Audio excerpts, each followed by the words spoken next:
Good morning, Excellencies, ladies and gentlemen. Allow me to begin by congratulating you, sir, on assuming the presidency of the Security Council for the month of June, and wish you and your delegation all success. I also commend the permanent representative of the brotherly country of Mozambique for his leadership at the helm of the Council last month. I welcome the acting SRSG, Ambassador Swan, and the SRCC, Ambassador Mohammed Al-Amin, for their valuable briefings. Mr. President, on UNSOM mandate, we welcome the appointment of acting SRSG, Ambassador Swan, and look forward to working with him on the transition from a special political mission to the UN country team. The joint technical team has commenced its engagement in the planning for the transition's modalities and timeline. Mr. President, inclusive politics is at the heart of all meaningful change as Somalia strives toward the attainment of good governance, community cohesion, and sustainable development underpinned by the common ownership and joint responsibility. We are working toward inclusive dialogue and broad-based consensus in building on issues of national priorities, including the preparation for the upcoming one-person, one-vote election and the constitutional review process. The Somali federal government is committed to effectively delivering free, fair, and credible elections, which provide representation to all people of Somalia. We are cognizant that our goals will not be met without the cooperation and the engagement of federal member states. They are a vital component of the governance in Somalia, and it is essential that all Somalis work in partnership in realizing national objectives.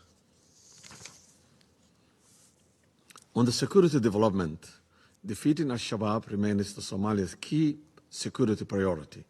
We have been engaged in a successful offensive operations against al-Shabaab, owing to the courage and the sacrifices of the Somali National Army and the troop-contributing countries.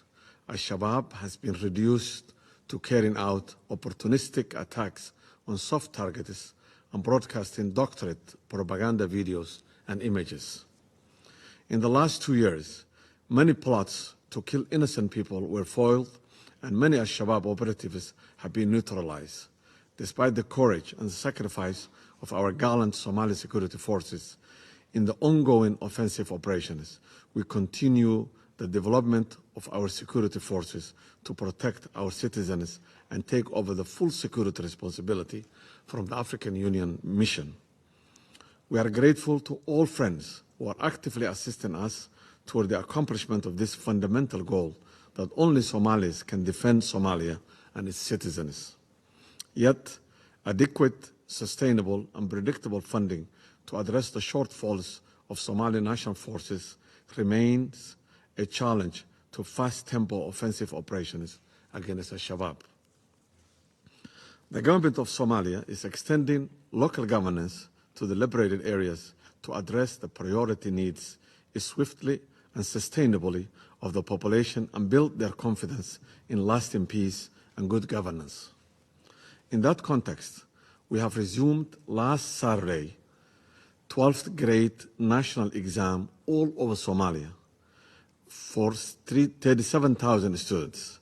This is a major progress toward the consolidation of peace and development, in particular for the city of Las Anot in the northern region, which suffered last year from 8 months of brutal terror, indiscriminate killing, and bombardment, causing destructions of schools and disruptions of all academic activities. On the security transition, we have completed Phase 1 and Phase 2, while Phase 3 is underway to be finalized by September, despite the unnecessary disruption caused by Ethiopian forces. They have unilaterally altered handovers and withdrawal from FOPs situated in the front line of the al-Shabaab fight without prior coordination with the federal government of Somalia. On the other hand, in the last weeks, non-ATMIS Ethiopian troops illegally crossed our borders from different locations, engaging in confrontation with the Somali security forces. In light of this circumstance, Somali government has to postpone the transition to September and engage with AU on a timely, orderly drawdown of Phase 3. Somali government's caution that the Council about the implementation of these destabilizing actions in Somalia and the wider region, Somalia reaffirms its commitment to respecting the principles enshrined in the UN Charter and good neighborliness, and we expect Ethiopia to do the same by reconsidering its memorandum of misadventure without any further delay. I thank you. I thank the representative of Somalia for their statement. There are no more names inscribed on the list of speakers. I now invite Council members to informal consultations to continue our discussion on the subject. The meeting is adjourned. Of course, recognize His Excellency the President of Somalia, Dr. Hassan Sheikh Mohamud, his ministers who have accompanied him here, the sponsors, the organizers, my friends from CMAD University, and all of those who are here to achieve the full integration of Somalia into the East Africa community. As some of you know, I served as the United States Ambassador to the Federal Republic of Somalia until a year ago. So our diplomatic relations with Somalia are now led by Ambassador Richard Riley, who recently arrived.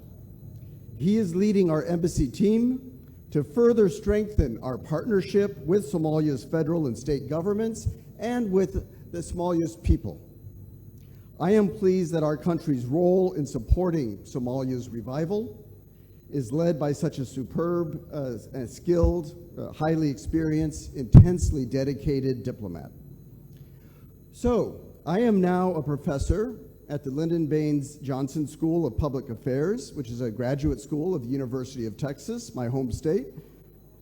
When a couple years ago, I was contemplating life after diplomacy, CMAD University leaders, including Dr. Danjire Hassan, invited me to meet and speak with their students. I was inspired by their impressive abilities and their great commitment to Somalia.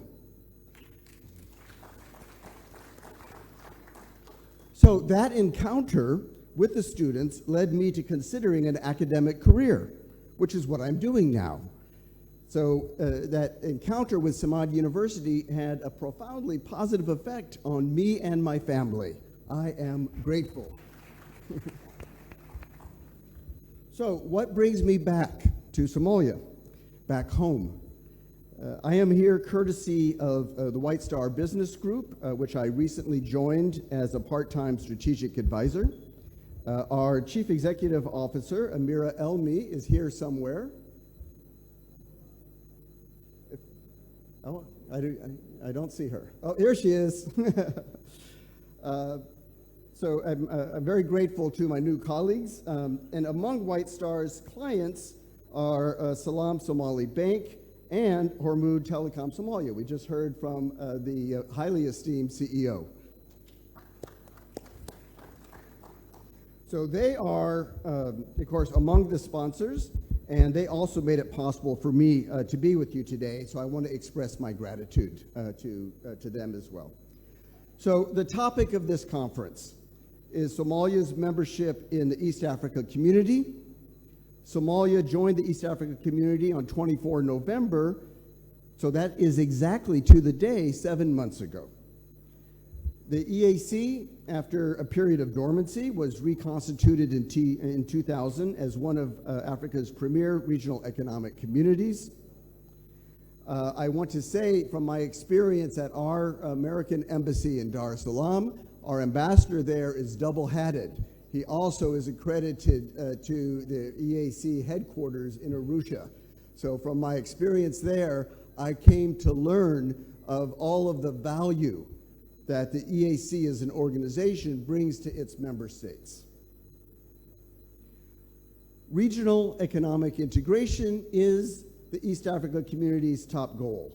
Somalia has always played a key role in Greater East Africa's business and trade affairs. The Somali people have earned admiration worldwide for their ingenuity, their business acumen, and their tremendous capacity for hard work. That's what they're known for a very good reason. Next week, I will attend Somali Week celebrations in Minneapolis, Minnesota. I'll give a shout out to my friend Mohammed Farah, who is among the prime organizers of Somalia Week. It's a big national event in the United States. Top Minnesota leaders and national leaders will speak out about the great contributions of Somali Americans in the advancement of their American communities. We recognize and appreciate the contributions of our fellow citizens who have Somali origins. It is evident to me that the other 7 member states of the East Africa community realize that their goal of regional economic integration and of obtaining all of the potential economic gains that flow from that integration required inclusion of the dynamic Somali people. That void in the EAC's membership was filled 7 months ago. So I congratulate the government of Somalia for achieving EAC membership.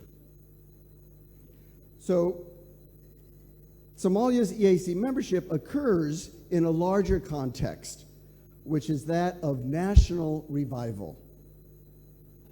Progress toward Somalia's full revival, retaking its rightful place among the leading countries of Greater East Africa, was hindered by a devastating drought. Thanks be to God, that disaster is easing. Progress was also impeded by the extremist violence and criminal activities, principally extortion, theft, and smuggling, of a group that has too long terrorized the Somali people. I witnessed how a section of the Somali people rose up against their oppressor, aided by their government and its army, and by their regional international partners, and liberated many communities from this evil group's cruel crimes. That job is unfinished. I am confident that this obstacle to achieving full national and regional prosperity will soon be completely removed. I greatly respect the national, local, regional, and international forces whose coordinated efforts achieved so much over the past 2 years to increase the security for Somalia's people and that of their neighbors. So, how does EAC membership offer greater prosperity for Somalia's people? The EAC's economic integration measures provide access for Somalia's goods and services to an 8-nation market that stretches from the Indian Ocean all the way to the Atlantic. In each of the EAC member states, you find ethnic Somali business leaders, both Somalia nationals and nationals of the other EAC member states, productively engaged in commerce and trade. I am convinced that Somalia will quickly implement the EAC regulatory conventions and obtain the full benefits of market access, resulting in diversification and growth.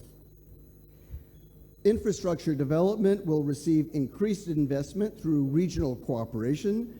The EAC's freedom of movement provisions will promote the exchange of knowledge and skills throughout the EAC member states, reducing disparities in socioeconomic levels. We know this since this trend of equalization exists in other successful economic communities around the world. EAC market access will attract foreign investment. Somali entrepreneurs can leverage EAC networks and resources for growth. Key sectors like agriculture and fisheries will benefit from regional cooperation and innovation. What can Somalia do to harvest and protect these potential gains for its people? Adopt and implement the suite of reforms that will align Somalia with the EAC standards, Progress is being made on that. Just recently, there was a major step forward, and that will continue. Inform Somalia's citizens about the importance of these standards. Finalize the 2012 Constitution through a consultative process that produces an agreed framework for relations between federal and state governments, defining roles and responsibilities in a complementary and optimal manner that respects the unique circumstances of each federal member state. Such a supreme accomplishment will greatly enhance political stability. The history of my own country shows how this process is both challenging and vital to national stability. I wish Somalia's state and federal leaders success in this great task. A well-organized and cohesive Somalia is best positioned to reap the full benefits of EAC membership. I am hoping to publish my remarks. I go into great detail and specific measures that can be taken, but I'm conscious of the time, and so I will find ways of getting it to you. Thank you so much.